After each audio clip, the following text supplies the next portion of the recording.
ಎಲ್ಲಾ ಹಾನಿಯಿಂದ ಕೂದಲನ್ನು ರಕ್ಷಿಸುತ್ತೆ. ಬರೀ Amrut noni reach root premium hair oil. ಬೆಂಗಳೂರಿಗೆ ಬರ್ತಾ ಇದ್ದಂತೆ ಪ್ರಜ್ವಲ್ ವಶಕ್ಕೆ ಪಡೆದುಕೊಳ್ಳೋದಕ್ಕೆ SIT ಏನಾದರೂ ಪ್ಲಾನ್ ಮಾಡಬಹುದಾ ಅನ್ನೋದ್ರ ಬಗ್ಗೆ ನಾವು ಇವಾಗ ಚರ್ಚೆ ನಡೆಸಬೇಕು.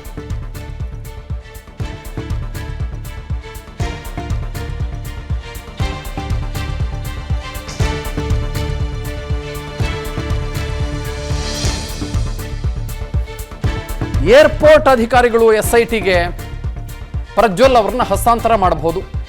ನಂತರ ಪ್ರಜ್ವಲ್ ರೇವಣ್ಣಗೆ ಮೆಡಿಕಲ್ ಟೆಸ್ಟ್ ನಡೆಸಬಹುದು. ಎಲ್ಲ ಆಯಾಮಗಳಲ್ಲಿ ನನ್ನ ಪ್ರಕಾರ ಎರಡೆರಡು ಆಯಾಮ ಅಂತ ಅನಿಸಲಿಕ್ಕಿಲ್ಲ. ತಪ್ಪೊಪ್ಕೊಂಡ್ರು, ಒಪ್ಕೊಳ್ಳದೆ ಇದ್ರು, ಎಲ್ಲ ರೀತಿಯಲ್ಲಿ ಮಹಾಜರಾಗೋದು, ಮತ್ತೊಂದಾಗೋದು, ಆಮೇಲೆ ಬೇರೆ ಬೇರೆ ಜಾಗಗಳಿಗೆ ಕರ್ಕೊಂಡು ಹೋಗೋದು, ಹೇಳಿಕೆಗಳನ್ನು ದಾಖಲು ಮಾಡ್ಕೊಳ್ಳೋದು, ಇದೆಲ್ಲವೂ ಕೂಡ ಮಾಡಲಾಗುತ್ತೆ. ಪ್ರಜ್ವಲ್ ಆರೋಪ ನಿರಾಕರಿಸಿದರೆ ಸಂತ್ರಸ್ತೆ ಹೇಳಿಕೆಗೆ ಪ್ರಾಮುಖ್ಯತೆಯನ್ನು ಕೊಡಲಾಗುತ್ತೆ. ಜೊತೆಗೆ ಪ್ರಜ್ವಲ್ ಹೇಳಿಕೆಯನ್ನು ದಾಖಲು ಮಾಡಿಕೊಂಡು ಚಾರ್ಜ್ ಶೀಟನ್ನು ಸಲ್ಲಿಕೆ ಮಾಡ್ಬೋದು, ಅಥವಾ ಏನು ಬೇಕಾದರೂ ಆಗ್ಬೋದು, ಗೊತ್ತಿಲ್ಲ. ಅಲ್ಲ ರೀ, ನಾವು ಇಲ್ಲಿ ಕೂತ್ಕೊಂಡ್ಬಿಟ್ಟು ನಾವು ಏನಾಗ್ಬಿಡ್ತದೆ ಅಂದ್ಬಿಟ್ಟು ಕಾನೂನಾತ್ಮಕವಾಗಿ ಊಹೆ ಮಾಡ್ಕೊಂಡು ಕೂತ್ಕೊಳ್ಳೋಕ್ಕಾಗಲ್ಲ ರೀ. ನಾನು SITನೂ ಅಲ್ಲ, ನಾನು ಎಂಥದ್ದು ಅಲ್ಲ, ನಾನು ಗೊತ್ತಾಯ್ತಾ? Okay fine. SK ಮಂಜುನಾಥ್ ನಮ್ಮ ಕ್ರೈಮ್ ಬ್ಯೂರೋ ಪ್ರತಿನಿಧಿ ಮಾತನಾಡ್ತಾರೆ. What after Prajwal comes back to Bengaluru? Prajwal ಬೆಂಗಳೂರಿಗೆ ಬಂದ ನಂತರದಲ್ಲಿ ಆಗಬಹುದಾದ ಕಾನೂನು ಪ್ರಕ್ರಿಯೆಗಳು ಏನು ಮಂಜು? ಚಂದ್ರಶೇಖರ್, ಈಗಾಗಲೇ 32 ದಿನ ಆಯ್ತು ಪ್ರಜ್ವಲ್ ರೇವಣ್ಣ ದೇಶ ಬಿಟ್ಟು ಹೋಗಿ ಆತನ ವಿರುದ್ಧ ಲೈಂಗಿಕ ದೌರ್ಜನ್ಯ ಅತ್ಯಾಚಾರ ಪ್ರಕರಣ ದಾಖಲಾದಂತ ಬಳಿಕ ಈಗ ಏನು 1 ತಿಂಗಳ ಅಂದ್ರೆ 32 ದಿನಗಳ ನಂತರ ತಾನೇ ಬರ್ತಾ ಇದ್ದೀನಿ ಅಂತ ಹೇಳಿದ್ರೆ ಇಲ್ಲಿ SIT ಅಧಿಕಾರಿಗಳು lookout notice, blue colour notice ಏನ್ ಮಾಡಿದ್ರು ಸಹ ಅವ್ರು ಯಾವ ಸಾಧನೆ ಇಲ್ಲಿ ಕಾಣ್ತಾ ಇಲ್ಲ. ಆದ್ರೆ ಇಲ್ಲೂ ದೇಶಕ್ಕೆ ಬಂದಂತ ಬಳಿಕ ಆತನನ್ನ ಬಂಧಿಸದೆ ಹೋದ್ರೆ ನಿಜವಾಗ್ಲೂ SIT ಒಂದು ರೀತಿಯಾಗಿ ಫೈಲೂರು ಅವರ ಕಾರ್ಯಾಚರಣೆ ವಿಶೇಷ ತನಿಖಾ ತಂಡ ರಚನೆ ಮಾಡಿದ್ದು ಈ ಒಂದು ಪ್ರಕರಣದ ಸತ್ಯಾಸತ್ಯತೆ ಬೇರಿಸೋದಕ್ಕೆ. ಪ್ರಜ್ವಲ್ ರೇವಣ್ಣ ಇಲ್ಲೂ ಬಂಧನ ಮಾಡದೆ ಆತ ನೇರವಾಗಿ ಕೋರ್ಟ್ಗೋ ಅಥವಾ ನ್ಯಾಯಾಧೀಶರ ಮನೆಗೋ ಶರಣಾದ್ರೆ ನಿಜಕ್ಕೂ ಇಲ್ಲಿ SIT ರಚನೆ ಆಗಿದ್ದೇ ಒಂದು ದೊಡ್ಡ ದುರಂತ ಅಂತ ಹೇಳ್ಬೋದು.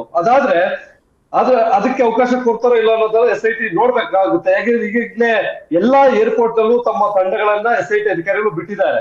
ಯಾವುದೇ ಕ್ಷಣದಲ್ಲಾದ್ರೂ ಪ್ರಜ್ವಲ್ ರೇವಣ್ಣ ಅವರು ಬರ್ಬೋದು, ಅವರನ್ನ ಬಂಧಿಸೇ ತೀರ್ಬೇಕು. ಅವರು ಕೋರ್ಟ್ಗೆ ಶರಣಾಗೋದಕ್ಕೆ ಅಥವಾ ನ್ಯಾಯಾಧೀಶರ ಮನೆ ಹೋಗೋದಕ್ಕೆ ಅವಕಾಶವನ್ನ ಕೊಡಬಾರ್ದು ಅನ್ನೋ ನಿಟ್ಟಿನಲ್ಲಿ ಮಂಗಳೂರು, ಬೆಂಗಳೂರು, ಬೇರೆ ಬೇರೆ ಅಂದ್ರೆ ಬೆಂಗಳೂರಿಗೆ ಹತ್ತಿರವಾಗಿರ್ತಕ್ಕಂಥ ಏರ್ಪೋರ್ಟ್ಗಳಲ್ಲೂ ಸಹ ಅವರ ಸಿಬ್ಬಂದಿಯನ್ನ ನಿಯೋಜನೆ ಮಾಡಿರ್ತಕ್ಕಂಥದ್ದು. ಜೊತೆಗೆ ಈಗಾಗಲೇ ಬ್ಲೂ ಕಾರ್ನರ್ ಲುಕೌಟ್ ನೋಟಿಸ್ ಜಾರಿ ಮಾಡಿದ್ರಿಂದ ಇಮಿಗ್ರೇಷನ್ ಅಧಿಕಾರಿಗಳು ಇವರಿಗೆ ಟಚ್ ಅಲ್ಲಿ ಇದ್ದಾರೆ, ಅವರು ಮಾಹಿತಿಯನ್ನ ಕೊಡ್ತಾರೆ. ಯಾವಾಗ ಇಲ್ಲಿ ಬೆಂಗಳೂರಿಗೆ ಬಂದು ಇಳಿದಂತ ಕೂಡಲೇ SIT ಅಧಿಕಾರಿಗಳು ಪ್ರಜ್ವಲ್ ರೇವಣ್ಣನ ಬಂಧನ ಮಾಡ್ತಾರೆ. ಅಂದ್ರೆ ಫಸ್ಟ್ ಏರ್ಪೋರ್ಟ್ ಅಲ್ಲಿ ವಶಕ್ಕೆ ತೆಗೆದುಕೊಳ್ತಕ್ಕಂಥದ್ದು, ನಂತರ CID ಇರ್ತಕ್ಕಂಥ SIT ಸೆಲ್ಗೆ ಕರ್ಕೊಂಡ್ಬಂದು ಆತನ ಬಂಧನ ಪ್ರಕ್ರಿಯೆಗಳನ್ನ ಮುಗಿಸ್ತಾರೆ. ಅದನ್ನ ಹೊರತುಪಡಿಸಿದ್ರೆ ಬೇರೆಲ್ಲ ಆರೋಪ ಪ್ರಕರಣಗಳಲ್ಲಿ ಆರೋಪಿಗಳು ಯಾವ ರೀತಿಯಾಗಿ ಮೆಡಿಕಲ್ ಟೆಸ್ಟ್ ಮಾಡ್ತಾರೆ, ಆ ರೀತಿಯಾಗಿ ಈತರಿಗೂ ಮಾಡ್ತಾರೆ. ಯಾಕಂತಂದ್ರೆ ಈತನ ವಿರುದ್ಧ ಸಾಕಷ್ಟು ಲೈಂಗಿಕ ದೌರ್ಜನ್ಯ ಪ್ರಕರಣಗಳು ಇಲ್ಲಿ ಕೇಳಿ ಬಂದಿರ್ತಕ್ಕಂಥ, ಅದಕ್ಕೆ ಸಂಬಂಧಪಟ್ಟಂತೆ ವಿಡಿಯೋಗಳು ಇದಾವೆ.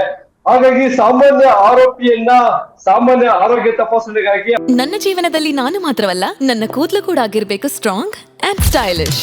ಬರೀ Amrut noni reach root premium hair oil ನೊಂದಿಗೆ.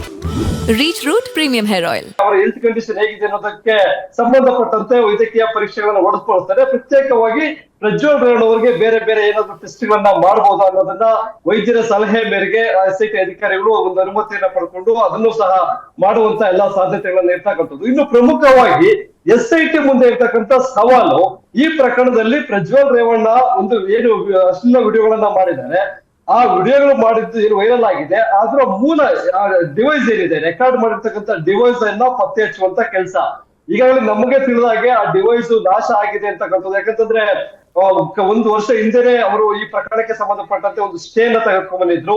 ಆಗ್ಲೇ ಇದು ಮುಂದೆ ಒಂದು ದೊಡ್ಡ ಅನಾಹುತ ಆಗುತ್ತೆ. ಅನುಕ್ಷಣದ ಸುದ್ದಿಗಳಿಗಾಗಿ ವಿಸ್ತಾರ ನ್ಯೂಸ್ ಯೂಟ್ಯೂಬ್ ಚಾನೆಲ್ ಸಬ್ಸ್ಕ್ರೈಬ್ ಮಾಡಿ. ಹೊಸ ಸುದ್ದಿಗಳ ನೋಟಿಫಿಕೇಶನ್ಗಾಗಿ ಬೆಲ್ ಐಕಾನ್ ಕ್ಲಿಕ್ ಮಾಡಿ. ಲೇಟೆಸ್ಟ್ ಅಪ್ಡೇಟ್ಸ್ಗಾಗಿ www.vistaranews.com ವೆಬ್ಸೈಟ್ಗೆ ವಿಸಿಟ್ ಮಾಡಿ. ಅಂಗೈಯಲ್ಲೇ ಜಗತ್ತಿನ ಸುದ್ದಿ ತಿಳಿಯಲು ವಿಸ್ತಾರ ನ್ಯೂಸ್ ಕನ್ನಡ ಆಪ್ ಡೌನ್ಲೋಡ್ ಮಾಡಿ.